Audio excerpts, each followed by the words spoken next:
السلام عليكم ورحمة الله وبركاته، يسعد صباحكم مساكم، أهلا وسهلا فيكم فيديو جديد. التكنولوجيا ساعدتنا كتير في حياتنا، والإنترنت والثورة الرقمية سهلوا علينا حاجات كتير. التجارة كانت وما زالت تربطها علاقة قوية بالتكنولوجيا وبالإنترنت.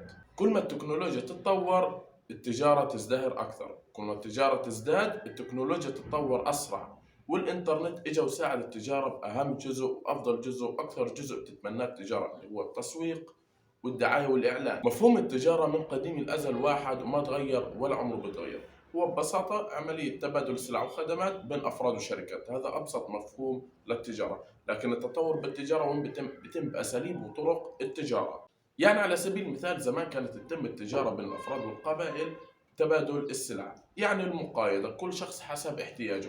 يعني أعطيك سلة بيض تعطيني لوح خشب، أعطيك لوح خشب تعطيني سلة فواكه، أعطيك سلة فواكه تعطيني كرسي، وهكذا. الحضارة تطورت، تطور الحضارة يعني في تقنية جديدة، تقنية جديدة يعني حداثة جديدة، يعني عملات وأوراق نقدية. العملات والأوراق النقدية أعطوا التجارة مرونة وسهولة أكبر، وأعطوا التجارة فرص إنها تنتشر بين البلدان والدول. بما إنه الموضوع صار في دول يعني المفروض يكون في مواصلات أسهل، قصة الجمل والقوافل هاي مش حتزبط، لأنه في بعض التجارة ممكن تتلف على الطريق. يعني على سبيل المثال زي الأطعمة، هي الأطعمة ما بينفعش تقعد شهر وشهرين في الطريق وثلاث شهور. إذا من الصين لأمريكا يعني بدك 6 سنين في الطريق. يعني صار إنه بنحتاج لوقت أسرع، يعني نجرب الطرق البحرية، يعني نجرب الطرق البرية، يعني نجرب الطرق الجوية. طبعا هذا الكلام كان على مر السنين وعماله بتطور أكثر وأكثر. استمرت التجارة بطرقها وأساليبها على هذا الحال لوقت طويل، يعني كان بيتم تطور وكان بيتم تحديثه، لكن كان ضعيف نوعا ما أو يكاد لا يذكر بالنسبة للفرق الشاسع اللي شفناه في الوقت القريب مع ظهور الإنترنت والتكنولوجيا. إيش عملوا في التجارة؟ الإنترنت والتكنولوجيا عملوا في التجارة ثورة كبيرة جدا جدا، تكلمت عنها في أول فيديو. أهمها كان التسويق والدعاية والإعلان. الإنترنت أعطى التجارة فرص كتير وفرص كبيرة جدا، يعني خلاها توصل لكل بيت ولكل مكان.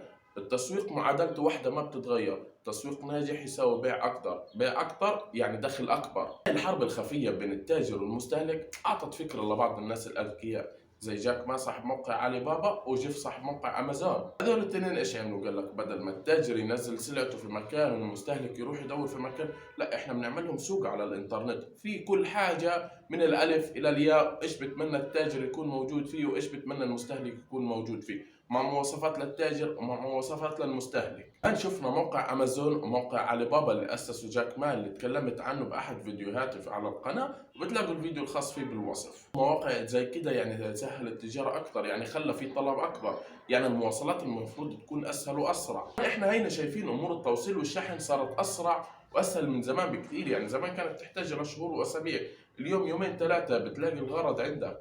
طيب سلعة موجودة، شحن أسهل، طلب موجود، إيش ضل الدفع.